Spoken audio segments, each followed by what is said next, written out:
무슨 책 이름인지 모르겠는데 군중 속의 고독이라는 말을 여러분들 아마 들어보셨을 겁니다. 군중 속의 고독이라는 말은 우리가 살아가고 있는 이 시대, 포스트 모던 시대를 표현하는 대표적인 표현 중에 하나입니다. 대도시에 사람들이 몰려들고 많은 사람들이 파티도 하고 또 이런저런 이유로 복잡하게 정말 살아가죠.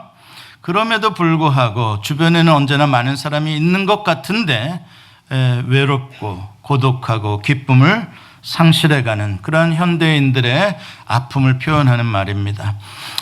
이러한 것이 무슨 회사에서나 아니면 일하는 그러한 데에서나 그렇다면 모르겠지만 가정에까지도 그렇게 이러한 현상이 일어난다면 가족들이 있는데도 나는 참 외롭고 고독하다. 그거 참 힘든 일이고요. 또 교회 안에서 이런 일이 일어난다면 성도들이 참 많고 같이 식사도 하고 같이 선교도 하고 그런 성도들이 있음에도 불구하고 왜 나는 자꾸 교회에서 혼자인 것 같을까? 나 왜 이렇게 외롭냐? 친구가 없는 것 같다. 이러한 느낌들은 참 우리를 불행하게 하는 일들입니다. 왜 그럴까요?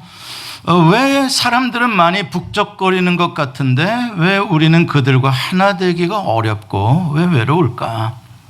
결국은 이 시대 포스트 모던 시대의 중요한 세상 사람들의 가치관인 이기주의와 개인주의 때문이라고 생각을 합니다. 공동체성을 상실한 세대라는 것이죠. 나만 구원받으면 되고 나만 잘 먹으면 되고 내 가족만 잘 되면 되는 이러한 상황을 우리가 다 똑같은 그런 상황 속에 있다면 어떻게 이렇게 군중 속의 고독을 안 느낄 수가 있겠습니까? 당연히 느끼게 되겠죠. 자, 그렇다면 이런 군중 속의 고독이라는 이 시대적인 병폐를 해결해 줄 수 있는 능력이 어디에 있을까요? 군중 속의 고독이 아니라 군중 속의 기쁨과 행복으로 바꿀 수 있는 대한 공동체, 그러한 진리, 그러한 능력이 어디에 있을까요? 유일합니다. 하나밖에 없습니다. 있어요. 그게 바로 복음입니다. 그게 구원인 거예요. 복음이 선포되면 군중 속의 외로움이 아니라 군중 속의 행복이요, 부요하며 기쁨이 되는 것입니다. 그런데 만약에 복음이 선포되는 공동체인 교회 안에서도 군중 속의 고독을 느끼고 있는 교회가 있다면 그 교회는 이미 세상의 가치관에 이미 오염된 세속화된 교회라고 할 수 있어요. 우리는 빨리 이 복음의 공동체성, 군중 속에서의 행복, 군중 때문에 맛보는 기쁨, 그것을 교회가 회복해야 되고 그것을 세상에 우리가 진리로, 세상의 복음으로 우리가 전해야 되는 그런 시대적인 사명을 가지고 있습니다. 내년에 도쿄에서 올림픽이 열린다고 합니다. 방사능 문제 때문에 이런저런 말도 많은데 올림픽 경기 중에 철인 3종 경기라는 게 있는데 그래서 내년도에 있을 본선에 출전할 수 있는 그러한 예선전이 며칠 전에 치루어졌다 그래요. 근데 거기서 초유의 해프닝이 일어났다고 합니다. 1등으로 2명이 함께 들어온 겁니다.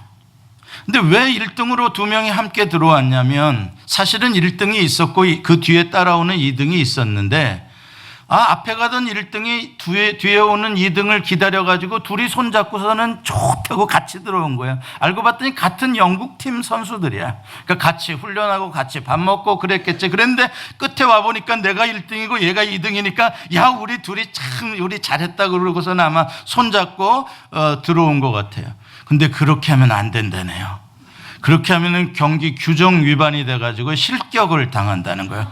그래가지고 1, 2등으로 들어왔던 공동 1등을 했던 사람들이 올림픽 출전권을 박탈당해 버렸어요. 4년 동안에 훈련했던 게 올림픽에 참석했으면 이 사람들이 금메달, 은메달 둘 중에 한 사람 땄었을 텐데 그 올림픽의 면류관을 잃어버린 거야.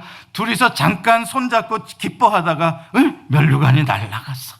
이 소식이 이제 하도 해프닝이 되다 보니까 세계적으로 이제 이렇게 소식거리가 되고 뉴스가 돼가지고 전파됐는데 많은 사람들이 거기에다 댓글을 달고 이렇게 했는데 많이 응원을 해주는 거야. 그 사람들이 비록 본선에는 실격당해서 못 올라가지만 너무 멋있다. 야, 어떻게 저렇게 서로 함께 기뻐하려고 저렇게 기다려주고 손을 잡고 함께 저렇게 가는 우정이 참 보기 좋다. 오히려 그렇게 격려를 받고 있다고 합니다. 오늘 설교 제목이 나의 기쁨, 나의 면류관입니다. 이 말은 빌립보서 4장 1절에 있는 말씀을 따온 것입니다. 빌립보서 4장 1절에 보면 사도 바울이 빌립보 교회 성도들을 어떻게 생각하고 있는지에 대한 표현을 하고 있어요. 우리 같이 한번 읽어볼까요? 시작. 그러므로 나의 사랑하고 사모하는 형제들, 나의 기쁨이요 면류관인 사랑하는 자들아, 이와 같이 주 안에서 서라. 이 말은 요약하면 저렇게 굉장히 긴 것 같지만 요약하면 이런 말이에요. 그러므로 나의 사랑하는 자들아, 이와 같이 주 안에서 서라, 그런 말입니다. 그렇죠? 중간에 뭐 사모하는 형제들, 나의 기쁨이요 나의 면류관인, 이 말은 안 써도 되는 말이에요. 내가 사랑하는 나의 사랑하는 자들아, 이와 같이 주 안에 서라, 그렇게 해도 되는데 그 앞에다가 사랑하고 사모하는 형제들, 나의 기쁨이요 나의 면류관인 사랑하는 자들아, 이렇게 아주 길게 표현을 하고 있어요. 뭘 표현하려고 하는 것일까? 빌립보 교회 성도들을 향한 바울의 마음이 어떤 건지를 표현해 주고 싶은 거예요. 알게 하고 싶은 거예요. 당신들은 나의 면류관이고 당신들은 나의 기쁨이고 사랑이고 내가 늘 사모하는 대상이다. 그 마음을 빌립보 교회 성도들이 다 느낄 수 있도록 최선을 다해서 표현하고 싶어 하는 그런 것이죠. 이 느낌이 우리에게 어떤 감동을 줍니까? 행복이죠. 야, 참 아름다운 관계구나. 아름답구나. 어떻게 이렇게까지 사랑하고 사모하는 마음을 가질 수 있을까? 그렇죠? 그 멀리 떨어져 있는 교회의 성도들을 my brother라고 표현하면서 내 형제들이라고 이야기를 하지 않습니까? 더군다나 지금 바울이 이 편지를 쓰고 있는 환경은 감옥이란 말입니다. 감옥이라는 것은 괴로운 곳이요, 미래가 어떻게 될지 지금 굉장히 두렵고 많이 고통스러운 상황인 거예요. 이러한 뭐 사랑하는, 사모하는, 면류관, 기쁨 이런 단어와는 거리가 먼 곳이에요, 감옥은. 그런데도 어떻게 저런 마음이 풍성하게 저렇게 솟아날까? 이게 우리로 하여금 아주 놀라게 하는 거죠. 이게 바로 빌립보서를 많은 성도들이 사랑하는 이유입니다. 빌립보서는 여러분들 아시는 대로 키워드가 빌립보서 전체의 가장 중요한 핵심 단어가 joy입니다. 카라라고 하는 것이죠. 기쁨이에요. 그런데 이게 역설적인 기쁨이거든. 모순적인 기쁨이에요. 상황은 전혀 기뻐할 수 있는 상황이 아니에요. 짜증나고 불평, 불만이 나올 수 있는 고통스러운 상황 속에서 카라꽃이, 기쁨의 꽃이 아주 아름답게 피어나는 거거든요. 이게 이제 우리로 하여금 감동을 주는 주제가 되는 것입니다. 어떻게 그런 신령한 기쁨이 있을까? 환경을 초월하는, 환경을 오히려 눌러버리는, 지배하는 그 정도로 강력한 기쁨이 어떻게 있을 수 있을까? 그것을 우리에게 말씀해 주는 책이기 때문에 우리는 감동을 받게 됩니다. 빌립보서 하면 많은 사람들이 이 구절을 생각하죠. 내게 능력 주시는 자 안에서 내가 모든 것을 할 수 있느니라. 많이 외우는 구절입니다. 바로 이 비밀이 여기에 다 들어있어요. 내게 능력 주시는 자 안에서 내가 얼마든지 기뻐할 수 있다라고 하는 표현하고도 똑같은 거예요. 그러니까 환경 때문에, 환경이 주는 그 안에서 내가 거기에 지배당하는 아웃사이드 인의 삶이 아니라 그런 환경을 지배하고 내가 초월할 수 있는 내 안에 있는 인사이드가 너무나 강하기 때문에 거기서부터 솟아나는 인사이드 아웃이 오히려 세상을, 환경을 지배해버리는 그 파워를 이 빌립보서에서 말씀하고 있는 것입니다. 자, 그렇다면 우리가 궁금해지죠. 사도 바울은 왜 그런 환경에서도 그렇게 기뻐할 수 있는가? 이유가 뭐냐 도대체? 사도 바울이 기뻐하는 이 가짜의 기쁨은 아닌 것 같은데 감옥에서도 이렇게 기뻐할 수 있는 이유가 뭐냐? 빌립보서를 읽어보면 제일 먼저 1장에 그 이유를 이야기를 해주고 있어요. 첫 번째 가장 중요한 기쁨의 이유는 그리스도의 복음이 전파된다는 사실이에요. 사도 바울은 자기는 어떠한 상황에 있든지 굶든지 매를 맞든지 감옥에 있든지 사람들에게 억울한 일을 당하든지 간에 지금 예수 그리스도의 복음이 세상에 더 많이 전파되고 있다, 이 소리를 들으면 기쁘다는 거야. 야, 멋진 기쁨이죠. 그런데 생각해 보면 당연해요. 왜냐하면 사도 바울은 자기가 이 땅에 숨쉬고 살아가는 인생의 목적이 복음이 전파되는 데 있거든. 인생에 사는 목적이 복음이 전파되는 데 있기 때문에 뭐 내가 감옥에 있어도 계속 복음이 전파되고만 있으면 신나는 거지. 바울에게 있어서는 그 이야기인 거죠.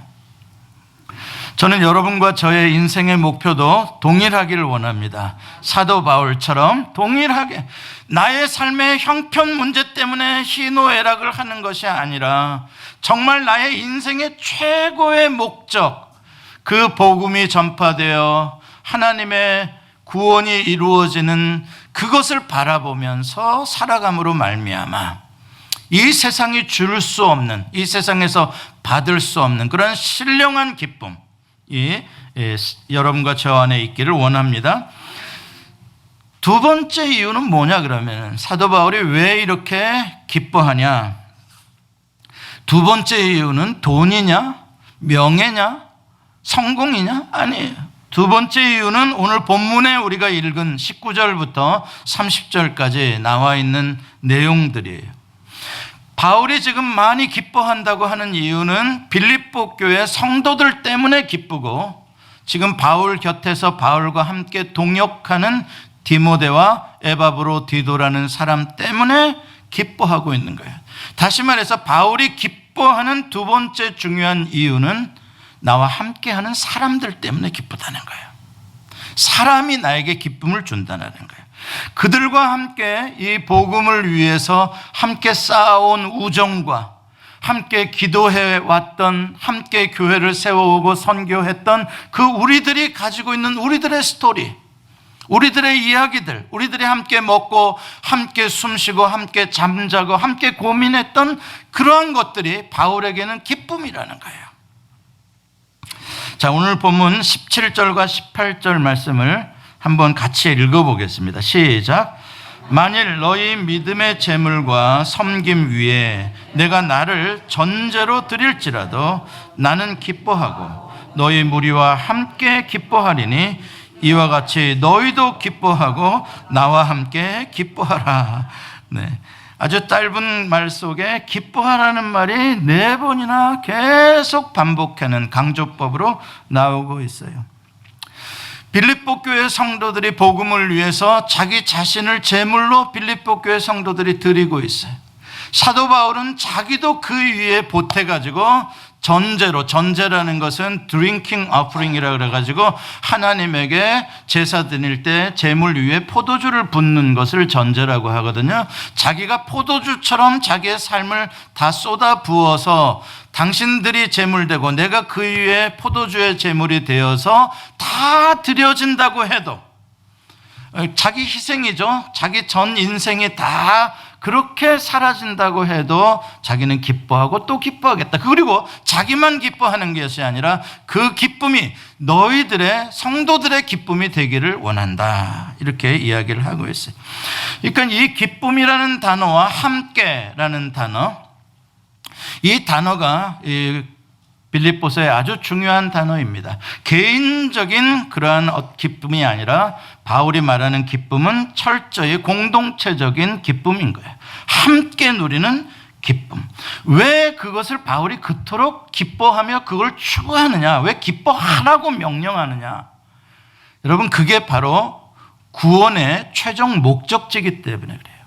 우리가 구원을 받았다라고 한다면 우리가 죄악으로부터 사망으로부터의 구원을 받죠. 그 다음에 투의 구원을 받아요. 어디로 가는 구원을 받아요. 목적지가 있어요. 구원은. 그러면 우리가 어디로 가는 게 최종 구원의 목적지냐? 그게 바로 이 공동체의 기쁨의 자리라는 거예요.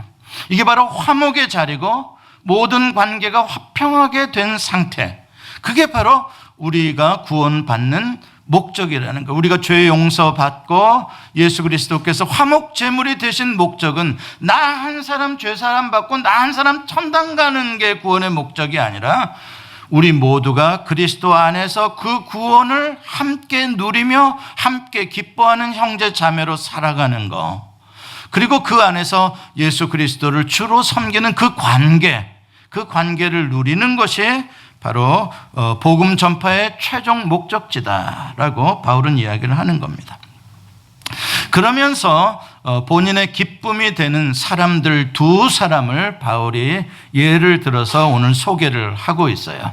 바울에게 큰 기쁨을 주고 있는 사람들, 동역자들이죠. 19절에 보면 디모데가 나오고 오늘 본문 25절에 보면 에바브로디도라는 사람이 나옵니다.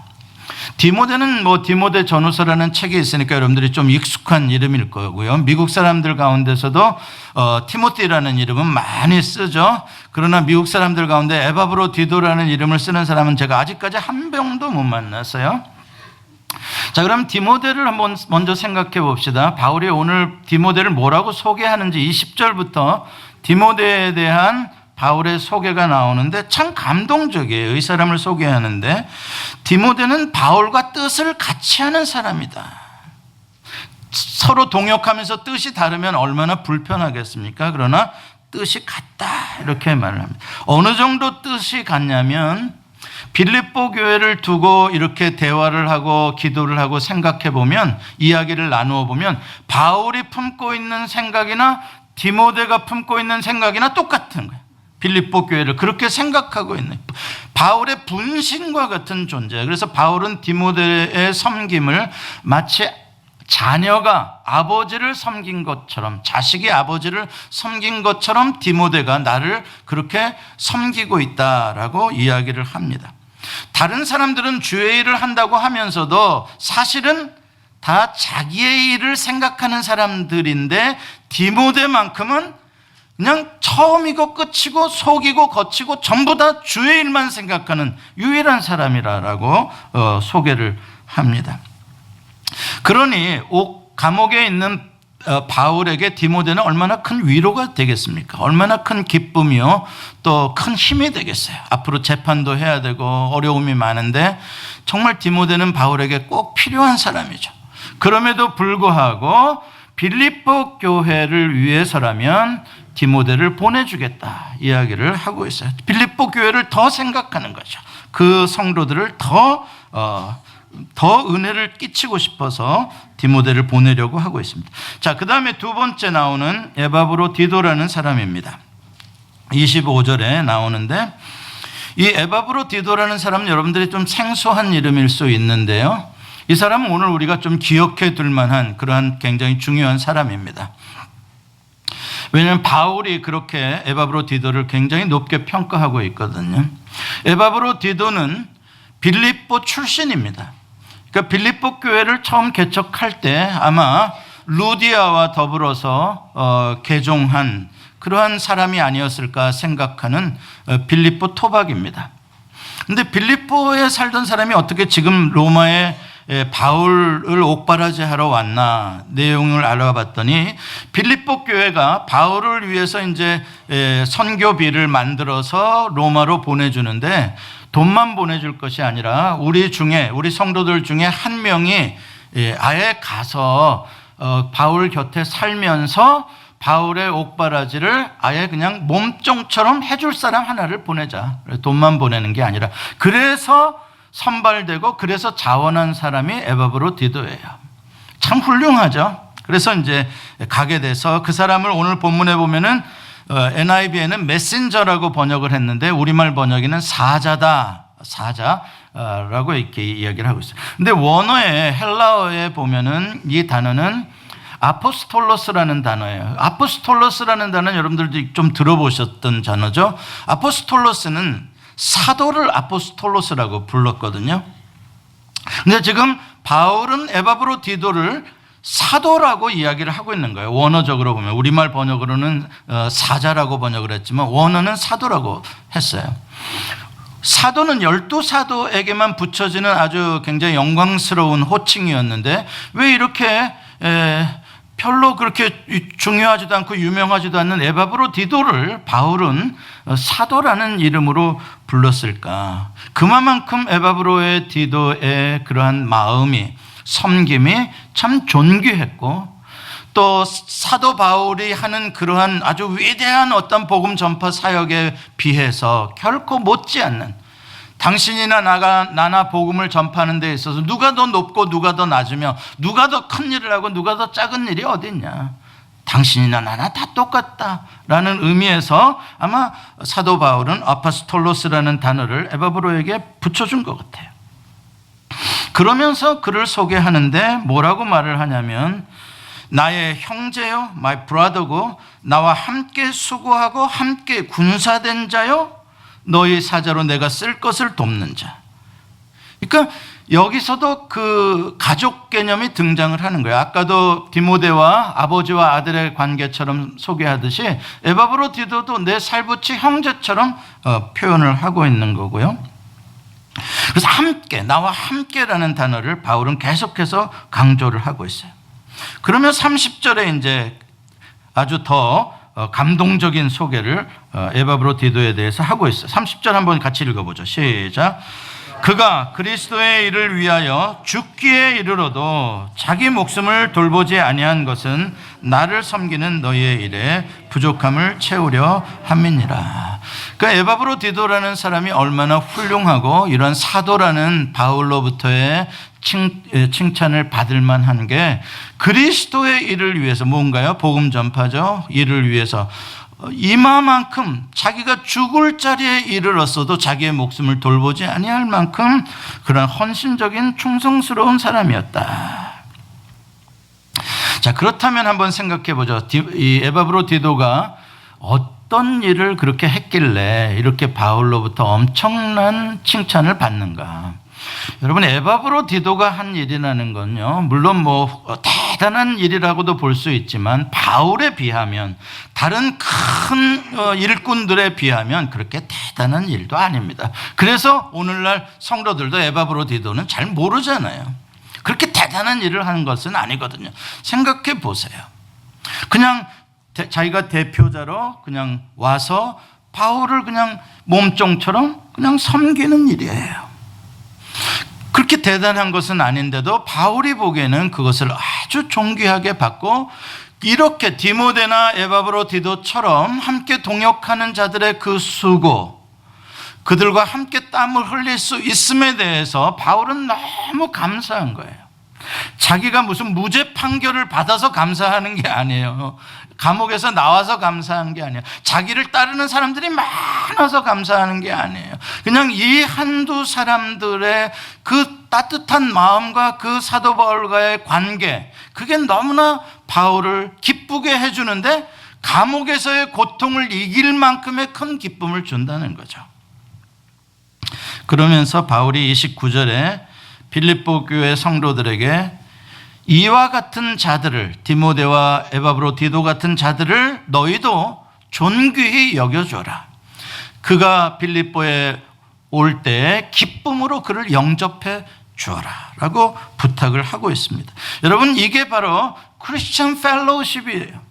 그리스도인의 교제라는 것은 이렇게 서로의 수고를 우리가 인정해주고, 그것을 기뻐하고, 그것을 존귀하게 여겨주고, 그것을 웰컴하고 허깅하고 함께 이렇게 행복을 맛보는 것, 이게 바로 그리스도인의 교통함, 그리스도인의 코이노니아가 되는 것입니다. 어떻게 이러한 일이 일어나게 됐습니까? 서로 다른 사람들이 어떻게 이렇게 서로 허깅을 하고 존귀히 여겨주고 상대방 때문에 내가 기뻐하고 행복하게 된 관계가 맺어지게 된 이유가 뭡니까? 원인이 어디에 있어요? 그리스도 때문이잖아요. 복음 때문이잖아요. 당신도 구원받았고 나도 구원받았기 때문이잖아요. 자, 보십시오. 이렇게 구원이 이루어진 목적의 최종 목적지는 바로 이렇게 성도들 간에 아름다운 사랑의 교제가 이루어지고 섬김과 나눔과 기쁨과 그 행복을 맛보는 것, 바로 그것이 구원의 목적지라는 것을 우리는 알 수가 있습니다. 이런 공동체적인 구원, 이 커뮤널 셀베이션은 이미 성부, 성자, 성령 삼위의 하나님께서 이미 디자인해 놓으신 구원이에요. 성부, 성자, 성령 하나님께서 각자 구원을 위해서 하시는 일이 있으세요. 각 위격별로. 성부 하나님은 사랑으로 이 죄인들을 용서하시고 구원하셔서 관계를 회복시키고자 원하시는 계획을 가지고 계시고, 그 계획을 시행하시는 모든 섭리를 하세요. 성부의 사역이에요. 성자 예수 그리스도의 사역은 그 아버지의 마음을 알고 본인이 육체를 입고 와서 그 구원을 십자가에서 실제로 이루어내는 것이에요. 그게 자기의 희생으로 우리에게 거저주는 것이기 때문에 그것을 그레이스, 은혜라고 하는 거예요. 그래서 성자 예수님은 그것을 실행하신 분이에요. 구원의 계획을. 그럼 성령 하나님은 뭘 하시는 거냐? 십자가에서 성자가 완성하신 그 구원을 우리 각자의 마음을 감동하게 하셔서 그 구원이 우리에게 적용되게 하세요. 예수 그리스도로 말미암아 내 죄가 용서받고 내가 하나님과의 관계가 회복되도록 나를 감동하시고 복음을 듣게 하시고 깨닫게 하시는 역할을 하는 게 성령님이에요. 근데 성령님이 그것을 나와 개인적으로만 하시느냐? 그게 아니라 성령님의 이 교통하심, 커뮤니케이션, 이런 성령님의 소통하게 하시는 사역은 하나님과 나 사이의 소통만이 아니라 모든 그리스도인들, 예수 그리스도 머리 되신 주님 안에서 서로 지체가 된, 형제 자매가 된, 몸이 된 모든 그리스도인들 간에 이 소통이 이루어지도록, 화목이 이루어지도록 하시는 영이 바로 성령 하나님이시고 성령 하나님의 사역인 거예요. 자, 이렇게 우리가 삼위일체의 사역을 나누어 봤을 때 하나님, 성부 하나님이 계획하셨던 구원이 완전히 이루어진 모습은 성자 예수 그리스도를 지나서 성령 하나님께서 내 마음을 감동하셔서 하나님과 하나 되게 하시고, 성령 하나님께서 우리들의 마음을 감동하게 하셔서 성도들이 한 몸, 한 지체가 되게 해서 화목하게 하는 그 자리가 바로 성부 하나님께서 디자인해 놓으신 구원이 완성되어지는 자리라는 거죠. 그래서 성경을 읽어보면 하나님의 구원의 역사가 일어나는 곳에는 언제나 공동체적인 기쁨이 있었어요. 증거예요, 그게. 만약에 여러분들의 가정에서 정말 복음으로 인해서 여러분들의 가정의 구원이 이루어진다. 그럼 부부관계가 회복될 것이고요. 자녀와 자녀의 관계가 회복될 것이고요. 그런 관계들이 회복되면 여러분의 가정이 기쁨이 생기게 될 거예요. 여러분들의 사업장이 서로 갈등하고 고통스럽다면 거기에 복음이 선포되어진다면 그러한 것들이 화해로, 사랑으로 하나가 되어지는 일이 일어날 거예요. 그래서 기쁨이 될 거예요. 이렇게 성령 하나님은 끊임없이 닫혀진 벽을 허물고, 그 다음에 막혔던 모든 담들을 허물고 하나가 되어서 기쁨을 맛보게 하시는 것, 그게 구원을 이루시는 성령의 사역입니다. 자, 우리가 이렇게 오늘의 본문을 이해하게 되었을 때 우리 자신에게 질문을 던져보게 돼요. 우리 각자에게 여러분 자신에게 한번 물어봐 보세요. 속으로. 나는 인생을 살면서 나는 무엇이 기쁨인가? 내가 추구하는 기쁨은 어떤 것인가? 한번 생각해 보세요. 내가 추구하는 내 인생의 면류관, 영광, 아주 영예스럽게 생각하는 것은 무엇인가?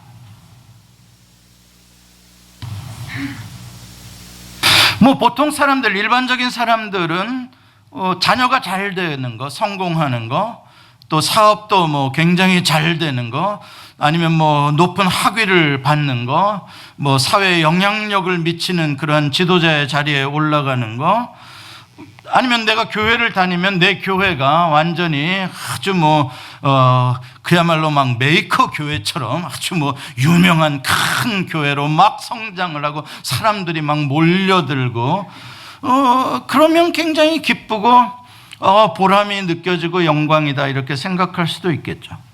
그럼 거꾸로 생각해 봅시다. 만약 그렇지 않다면 기뻐할 수 없는 것일까요? 그렇지 않는 사람들은 면류관이 없는 것일까요? 사업도 잘 안 되고 자녀들도 잘 안 되고 교회도 뭐 맨날 거기서 거기고 그런 사람들은 기쁨도 없어야 마땅하고 뭐 면류관이라는 건 거리에서 먼 걸까요? 거기에 대한 질문을 오늘 본문이 해주는 거예요. 답을 해주는 거예요.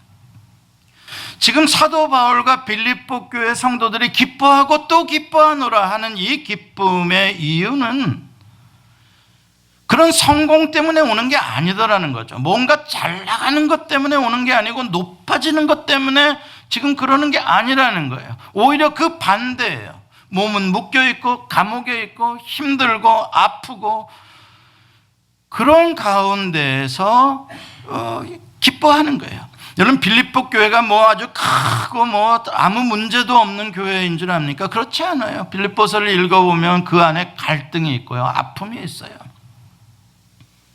그럼에도 불구하고 그런 것들을 극복할 수 있는 기쁨. 그게 뭔가? 그게 바로 이 관계에서 오는 거예요. 나와 함께 동역하는 사람들, 또 나와 함께 기도하며 서로를 염려해 주는 그러한 성도들, 그들이 주는 기쁨이죠. 사람으로부터 오는 기쁨입니다. 에바브로디도가 한 일들을 다시 한번 생각해 봅시다. 에바브로디도는 빌립보 교회를 대표해서 바울을 섬기기 위해서 오느라고 자기 고향을 떠났겠죠. 쉬운 일이 아닙니다. 고향을 떠나는 건 위험한 일이요. 먼 길을 여행해야 하는 것도 아주 힘들고 위험한 일이에요. 물론 그런 것들은 뭐 사소한 섬김일 수도 있어요. 그러나 사실은 굉장히 위대한 일들인 거예요. 수천 명을 회개하는 설교를 하는 사람만 위대한 것이 절대 아니라는 것입니다. 이러한 행동 하나하나 주를 위하여서 우리가 단기 선교팀에 조인을 하고 비행기를 타고 가는 것 하나하나 절대 사도 바울의 사역에 못지않는 아주 중요한 우리에게 기쁨의 요소가 되어지는 것들이다 이 말입니다.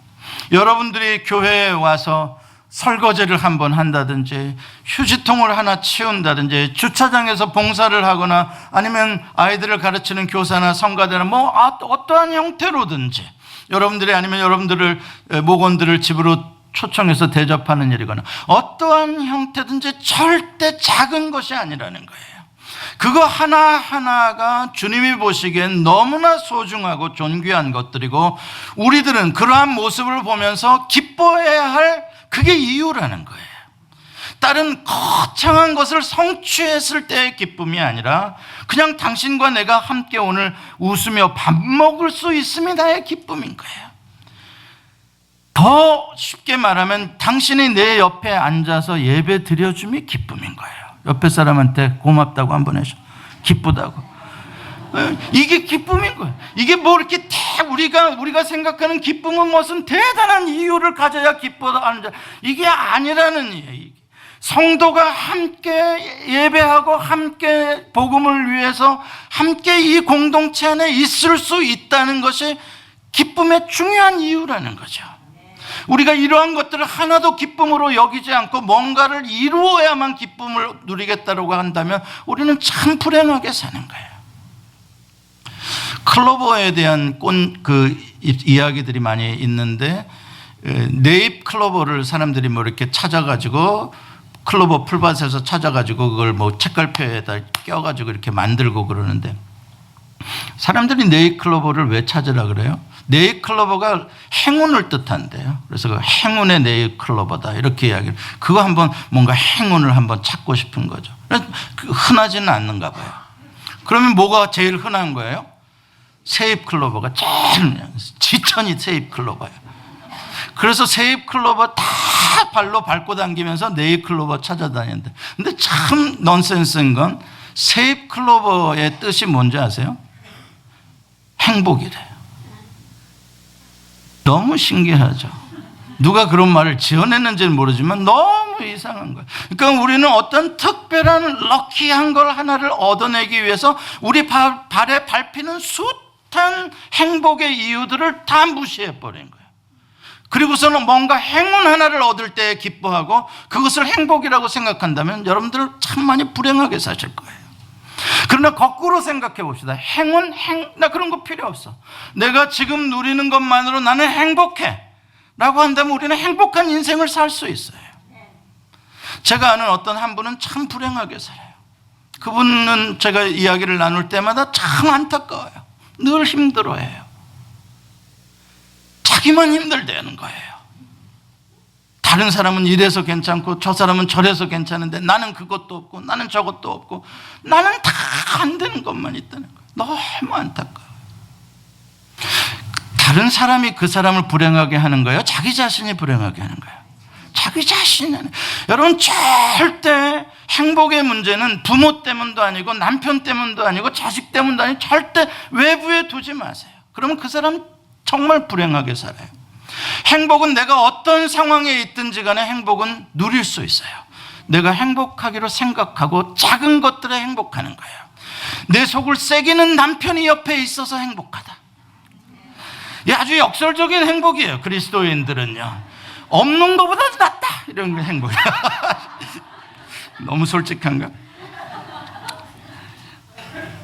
여러분, 우리가 신앙생활을 한 교회에서 하지만 우리가 교회에 와서 같이 예배하고 같이 밥 먹고 같이 목장도 하고 같이 선교를 위해서 기도 모임도 하고 이러기를 몇 년을 사귀는 거예요. 교회 안에서만 그래요? 가끔 가다간 또 다른 음식점에서 만나서 같이 또 어느 때는 뭐 이것도 먹고 저것도 먹고 하잖아요. 여러분, 이게 우리의 기쁨이 아니면 뭐가 기쁨입니까? 여러분, 그런 사람들, 성도들을 만날 때 뭐 큰 목적 가지고 만났어요? 뭐 팔으려고? 아니잖아요. 그냥 성도기 때문에 그냥 만난 거잖아요. 그러면 그게 우리의 행복인 거고 그게 기쁨인 거예요. 우리가 함께 이것을 세입 클로버들, 나에게 주는 작은 행복들이 숱하게 있는 거예요. 그게 바로 사람이고 동역자들인 거예요. 조율래 장로님과 저는 지금 13년 동안 같이 동역을 해요. 그러면 형제인 거예요. 형제. 그 말을 쓰기에 전혀 이상하지 않는 거예요. 형제예요. 사랑하고 내 사모하고 나의 기쁨이요 나의 면류관이다. 왜 나는 그런 소리를 못합니까? 나도 할 수 있죠. 제가 교회를 뭐 대형 교회를 세워야만 제가 기뻐하고 행복한 목사가 되겠습니까? 그러면 평생 아마 못할 겁니다. 그러나 저는 여러분들이 계심으로 인해 기쁘다 이 말이요. 그럼 됐지 뭐. 그러면 성경에 보니까 그럼 됐네 뭐. 많고 적음이, 사람이 많고 적음이 무슨 의미가 있냐고요. 한 사람이든 두 사람이든 그 사람을 진정으로 사랑하고 서로를 위하고 교제할 수 있으면 된 거죠. 저는 우리 예수 소망교회의 기쁨이 그런 기쁨이 되기를 원해요. 여러분들 이민생활 와가지고 기쁨을 잃어버리고 살아요. 많은 사람들이요. 성도님 기쁘십니까? 기뻐하긴요, 기쁠 거 하나도 없습니다. 안 됐네요.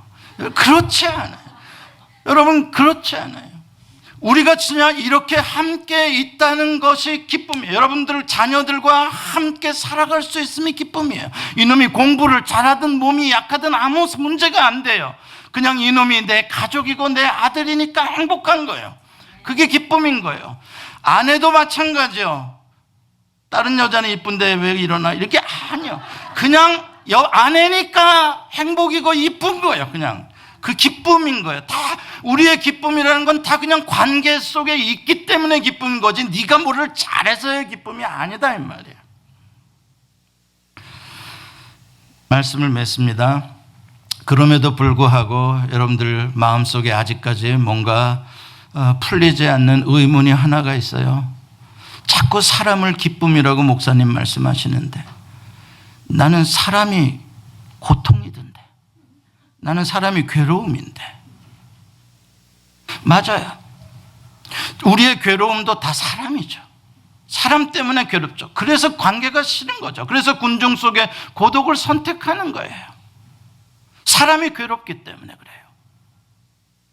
아내도 괴로울 때가 있고 남편도 괴로울 때가 있고 자식 때문에 괴로워, 친구 때문에, 성도들 때문에 괴로운 것도 많고요. 그러면 우리 그리스도인들이 말하는 사람 때문에 기쁨이라는 건 어떤 거냐? 진주와 같은 거예요. 진주 조개를 생각해 보세요. 진주가 만들어지는 건 어쩌다가 진주족의 그 몸속으로 뭔가 날카로운 모래나 뭔가 불순물이 들어갔다, 이물질이 들어갔다는 거예요. 그러면은 상처가 나는 거예요. 그 속살에, 조개의 속살에 상처가 나는 거예요. 얼마나 아프겠어요. 그럼 대부분 이제 그것을 갖다가 이 토해내려고 그렇게 한다 그래요.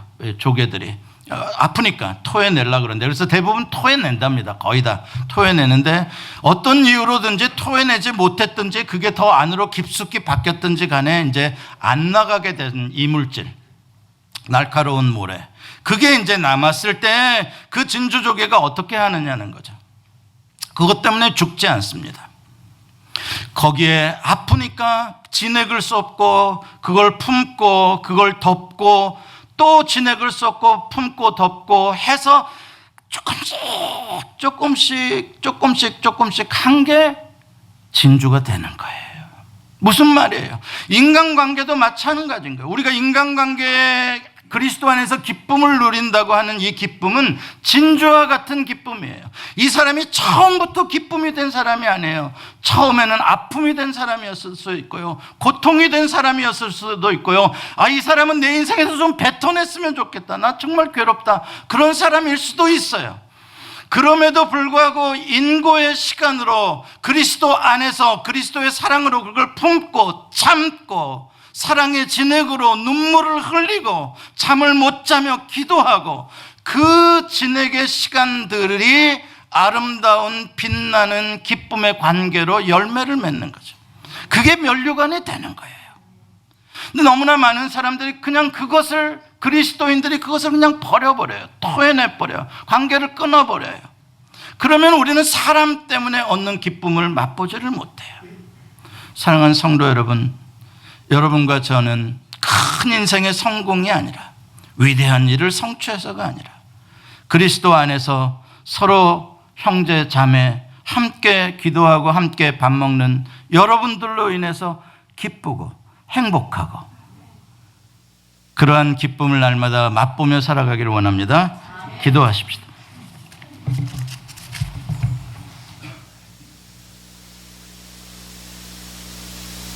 바울과 빌립보 교회 성도들이 누리고 맛보는 이 기쁨, 그리스도 안에서 서로를 품어줌으로 아름답게 빛나는 진주와 같은 기쁨, 우리의 인생에서도 꼭 맛보게 해 주시옵소서. 사는 재미가 없다고 말하는 성도들이 참 많습니다. 주님, 그러나 바로 이것이 사는 재미고 바로 이것이 행복이고 기쁨이라는 것을 꼭 놓치지 않게 해 주시옵소서. 예수님의 이름으로 기도합니다. 아멘.